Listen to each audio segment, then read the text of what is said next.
Bienvenue à chacune, bienvenue à chacun. C'est une joie encore de pouvoir vous accueillir ce matin. La grâce est avec tous ceux qui aiment le Seigneur Jésus-Christ. Ne soyez pas inquiets, ne soyez pas effrayés. Nous vivons dans la présence du Seigneur, le Dieu Tout-Puissant. Chères sœurs, chers frères, à qui sommes-nous venus rendre un culte ce matin? À un Dieu qui nous regarde de haut? À un Dieu qui établit des commandements impossibles à observer? À un Dieu inaccessible et lointain? Je ne le pense pas. C'est un Dieu de proximité, car il est là, au milieu de nous, ce matin encore, même si nous ne le voyons pas. Sa discrétion est semblable à la brise de montagne. Oui, il est là. Il est aussi proche de nous, aussi vital pour nous que le souffle de notre propre respiration. Et comme il est le Seigneur, un Seigneur d'amour éternel, il donne à profusion tout ce qui est en lui. La vie, la tendresse, l'espérance et la paix. Et ce qu'il offre à chacun ici-bas fait lever, pour quiconque veut bien l'entendre, un grand vent d'espoir et de création. Je vous invite à remettre ce temps de culte entre les mains de Dieu. Père éternel, nous voici en ce jour rassemblés, jour de joie pour ton Église. Donne-nous ton esprit, comme tu nous l'as promis, qu'il se saisisse de chacun de nous, et nous saurons alors découvrir dans le monde les signes de ta présence, qu'il bouscule notre façon de vivre et de penser, et avec lui nous ferons toutes choses nouvelles. Que vienne le jour où la terre entière proclamera « Jésus-Christ est le Seigneur, à la gloire de Dieu le Père ». Amen.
Au départ de divers passages de l'Écriture, voici comment le psalmiste, l'apôtre Paul et le prophète Zacharie proclament l'amour et la bonté de Dieu.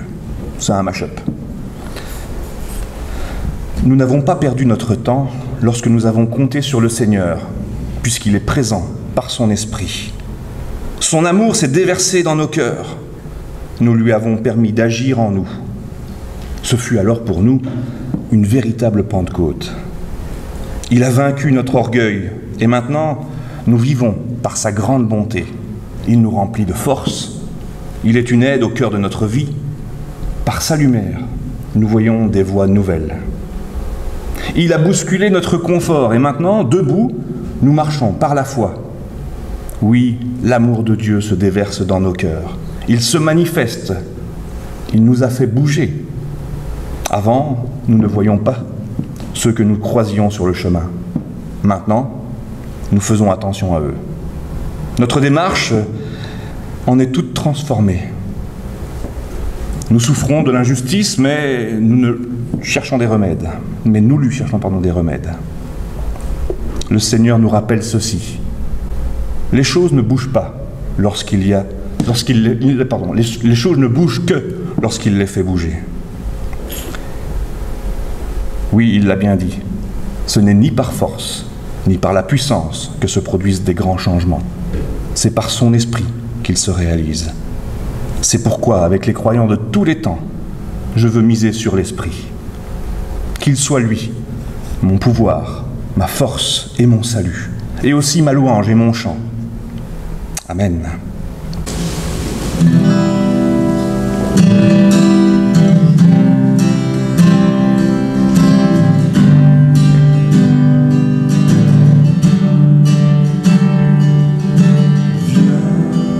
Saint-Esprit, viens, ouvre le ciel,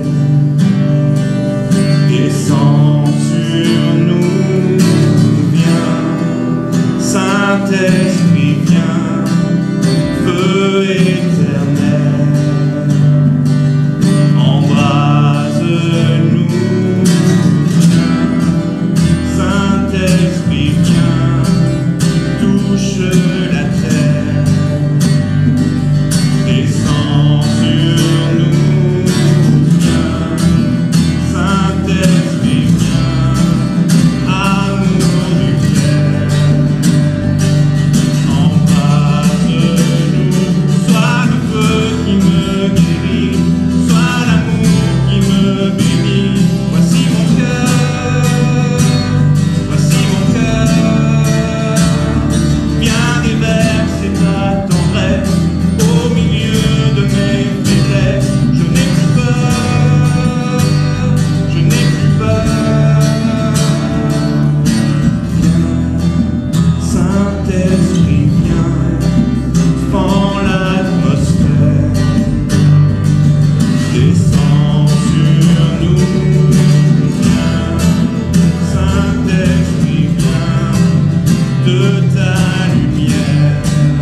C'est ta tendresse au milieu de mes faiblesses. Je n'ai plus peur, je n'ai plus peur.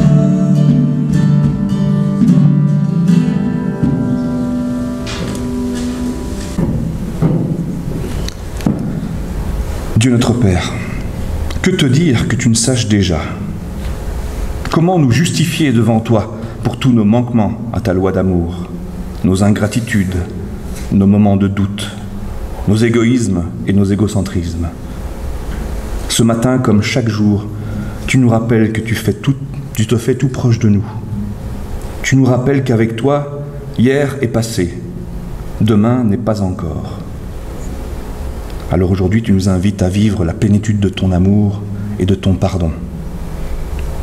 Tu abats devant nous tout ce qui entrave l'épanouissement de cette vie, de cette tendresse, de cette espérance et de cette paix que tu veux inscrire en nous et autour de nous.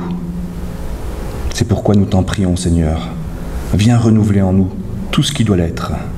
Fais de l'espace en nous pour accueillir ton esprit et qu'il nous fasse vivre ce que tu veux que nous vivions à ton service. Amen. Le Seigneur, Dieu, façonna l'homme de la poussière de la terre.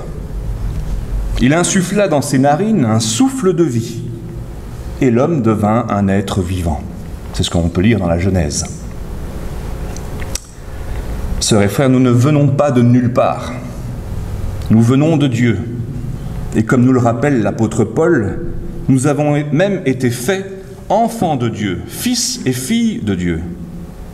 Ainsi, aux Romains, Paul déclare « Tous ceux qui sont conduits par l'Esprit de Dieu sont fils de Dieu ». Romains 8, versets 14 à 16. Et fort de cela, il ajoute « Vous n'avez pas reçu un esprit qui rend esclave pour vivre encore dans la crainte, mais un esprit qui fait de vous des fils et des filles adoptifs, par lequel nous pouvons crier « Abba ». Père, Papa. Cet esprit lui-même atteste à notre esprit que nous sommes enfants de Dieu. Et en Jésus, nous le savons, rien ne pourra nous séparer de l'amour et du pardon de Dieu. Aussi, réjouissons-nous et proclamons l'action de Dieu au cœur de nos vies. Et faisons-le par le chant, à nouveau.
Je vous invite à nouveau à la prière. Seigneur Dieu, ton esprit donne courage et soulève notre foi. Il nous permet de reconnaître que Jésus, ton Christ, est le Seigneur. Au moment de nous arrêter pour écouter et méditer ta parole, que cet esprit vienne toucher nos cœurs et notre esprit. de sorte que nous recevions pleinement ce que tu as préparé pour chacun d'entre nous dans la lecture, dans l'écoute et la méditation de ta parole. Qu'inspirés et vivifiés par lui, nous puissions ensuite partager ta bonne nouvelle, œuvrer à ta paix, ranimer le courage et nourrir l'espérance de ceux que tu as rachetés. Par Jésus, ton Fils, qui vit et règne avec toi et avec l'Esprit Saint, nous t'avons prié. Amen.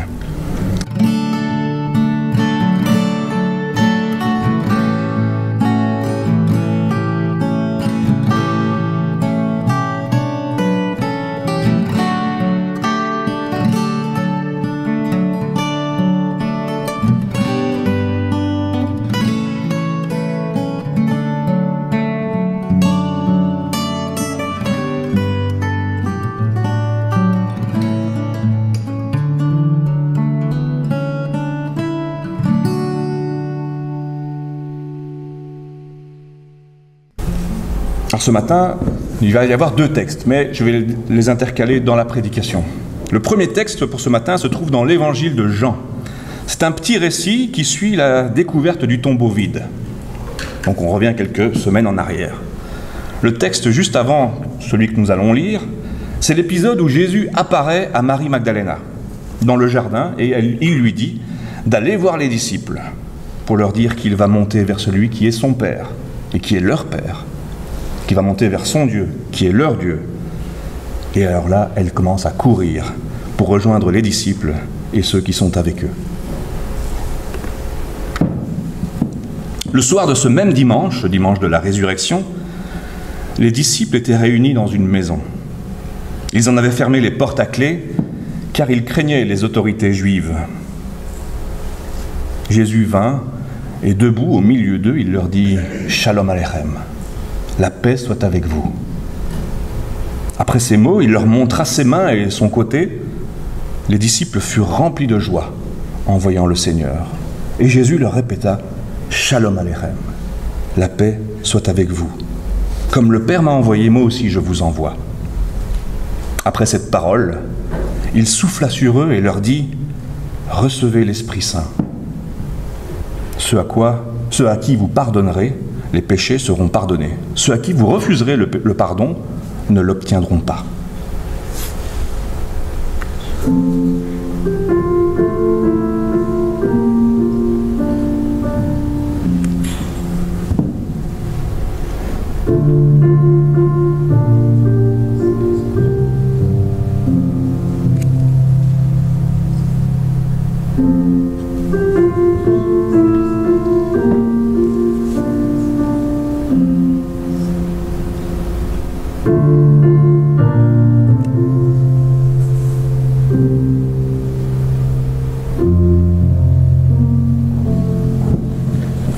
En ce jour de Pentecôte, j'aimerais commencer ma prédication en vous invitant à vous souvenir, si vous avez déjà été au théâtre, à vous souvenir de la fois où vous avez été au théâtre.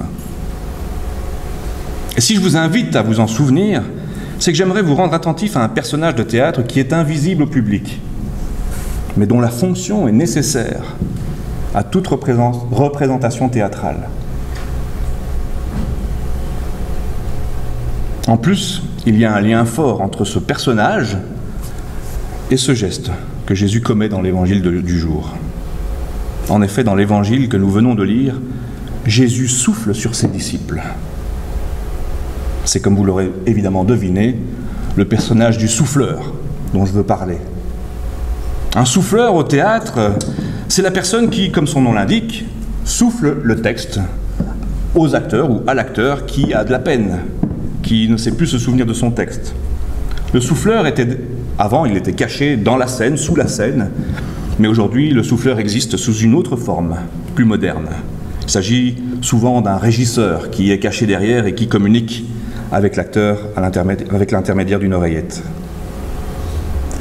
Il ne vous aura pas échappé que dans la scène du récit d'évangile de ce matin, le ressuscité est lui aussi un souffleur pour ses disciples.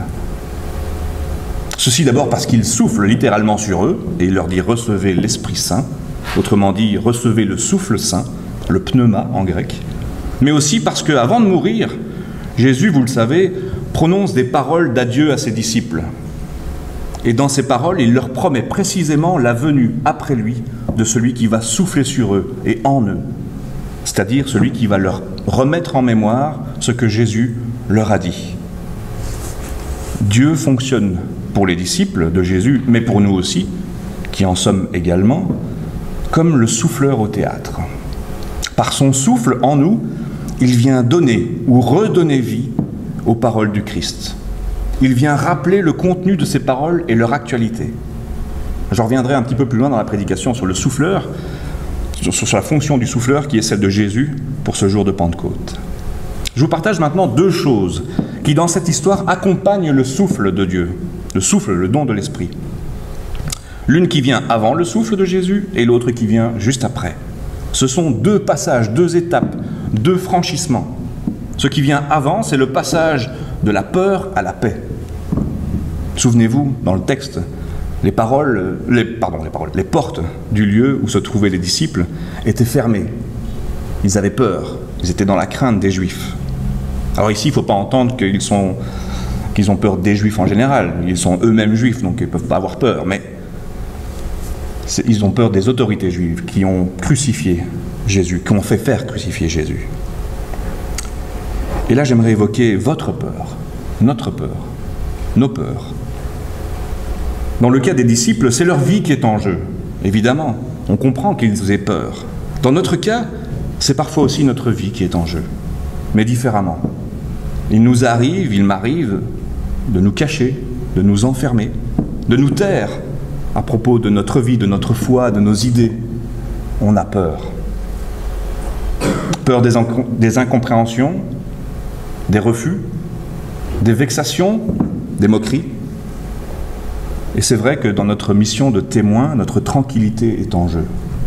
C'est vrai que notre confort intérieur est en jeu. Du coup, socialement, religieusement ou même politiquement, on a peur de s'exposer. On a peur de dire où on en est. On a peur aussi de dire quelles sont nos questions, nos révoltes, nos incompréhensions à propos de Dieu, mais à propos d'autres choses également. Mais qu'est-ce que Jésus va en faire de notre peur? Lui qui a connu cette peur, lui qui l'a surmontée, eh bien, il en fait un acte de douceur incroyable, un acte de tendresse même, sans reproche, ni dureté. Que fait-il? Il vient. Il vient, et debout au milieu d'eux, il leur dit « Shalom Aleichem » « La paix soit avec vous ». Il les invite à passer de la peur à la paix. Après avoir soufflé sur ses disciples, il leur dit ensuite ceci: « Ceux à qui vous pardonnerez les péchés, ils leur seront pardonnés. Et ceux à qui vous les retiendrez, ils leur seront retenus. » Si c'est vrai pour les disciples de tous les temps, je prie que jamais nous ne soyons dans la deuxième cas de figure, que jamais nous ne refusions ou retenions notre pardon accordé aux autres. Je sais, et Jésus le sait bien aussi, bien mieux que nous-mêmes, pardonner, ça peut prendre beaucoup de temps. C'est un long travail de pardonner en profondeur quand on a été offensé. C'est le lent, parfois très lent, mais vivant passage de la paix au pardon. Il y aurait tant à dire sur cette deuxième partie du verset, sur la retenue du pardon dont parle Jésus dans ce texte. Mais une chose qui me semble importante à souligner, sans aller trop loin, c'est que ce maître qui instruit ses disciples semble avoir manifesté le pardon inconditionnel de Dieu. Je parlais du souffleur, du théâtre, en début, de son importance, de sa nécessité. Nous sommes également dans le théâtre de la vie, le grand théâtre du monde. Et dans ce théâtre où nous sommes envoyés, il y a également un souffleur. Car il nous arrive d'oublier la teneur de ce que nous avons à dire. Nous aussi, nous sommes dans des situations où nous sommes parfois embarrassés, parfois déçus, parfois désappointés, et parfois muets, on reste sans voix. Et voilà que le souffleur intervient. La présence du souffle de Dieu, c'est une promesse. Il nous souffle ce qu'il a à vivre, ce qu'il y a à vivre. Il nous souffle ce qu'il y a à dire, et aussi ce qu'il y a à pardonner. Nous avons tous besoin d'un souffleur de parole, d'un souffleur de paix, d'un souffleur de pardon sur nos vies, si souvent compliquées, si souvent agitées, inquiètes. Attention, il ne s'agit pas encore ici du souffle bruyant et puissant de la Pentecôte dans ce texte, mais il s'agit d'un avant-goût, d'une première dose, si on veut reprendre un terme qui nous était familier il y a quelque temps. Il s'agit du souffle doux et léger, comme celui qui a soufflé pour Élie, le prophète. Oui, un doux murmure sur votre vie, qui dit la joie possible, la confiance retrouvée, la paix restaurée, le pardon en chemin vers sa maturité. Alors oui, en ce jour de Pentecôte, Jésus nous donne du souffle. Ne restons pas en apnée, mais osons l'accueillir avec plénitude. L'évangile de Jean ne nous dit rien des moments qui ont suivi les heures de la résurrection. On sait que Jésus vient régulièrement passer du temps avec ses disciples. Il les prépare à son élévation dans la gloire, hors de notre humanité, par petites doses, par doses homéopathiques. Et plus tard, mais pas beaucoup plus tard, advient une Pentecôte. Une Pentecôte qui enfin pousse les disciples hors de la maison dont ils avaient barricadé les portes. Quand le jour de la Pentecôte arriva, les croyants étaient réunis, tous ensemble, au même endroit. Tout à coup, un bruit vint du ciel, comme un violent coup de vent, et il remplit toute la maison où ils étaient assis. Ils virent apparaître des langues, pareilles à des flammes de feu. Elles se séparèrent et se posèrent une à une sur chacun d'eux. Ils furent tous remplis de l'Esprit Saint, et ils se mirent à parler en d'autres langues, selon ce que l'Esprit leur donnait d'exprimer. Suivant l'évangéliste Jean et le livre des Actes, nous apprenons que les disciples ont reçu 2 doses de Saint-Esprit. L'une de Jésus lui-même, qui les envoie et les mandate, et l'autre de Dieu, qui les renforce, qui les pousse dehors. Et comme le projet est vaste, évidemment, 2 doses sont bien nécessaires. Pour nous aussi, plusieurs doses peuvent être nécessaires. C'est pourquoi nous prions régulièrement, en tout cas à l'Église, nous prions régulièrement en ce sens. Du grec épiklésis, littéralement, klésis c'est l'appel, épi c'est sûr, donc l'appel sûr. L'épiclèse, on appelle ça, liturgique, c'est l'appel que l'on adresse au Saint-Esprit, pour qu'il vienne lui-même sanctifier le culte célébré par la communauté. Et on le fait régulièrement quand on fait la Sainte Seine, on appelle le Saint-Esprit. Dans l'intimité de notre prière, à la maison ou ailleurs, nous oublions parfois l'épiclèse, en tout cas c'est mon cas. Nous prions Dieu, nous prions Jésus, en oubliant combien faire appel au souffle de l'Esprit Saint peut nous renforcer, peut nous relever, peut nous libérer.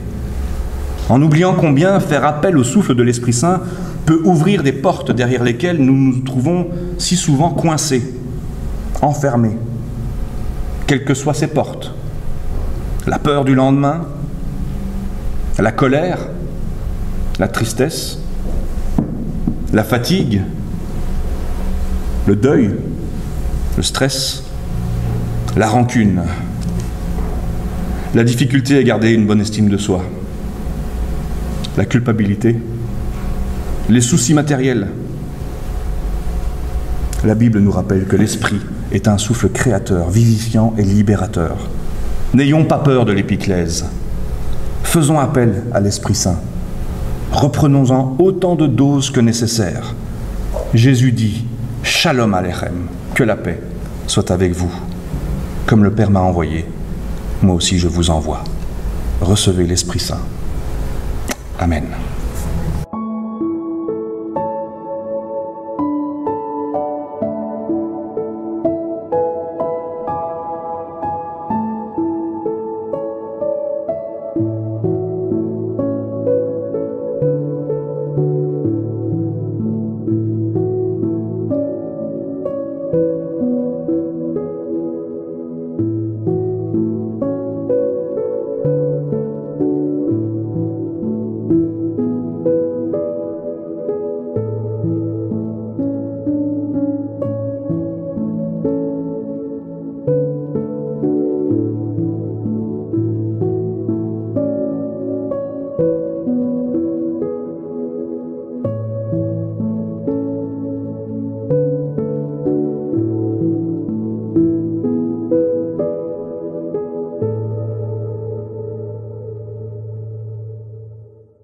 les sources de la grâce jaillissent dans tout cœur qui s'ouvre à l'action du Saint-Esprit.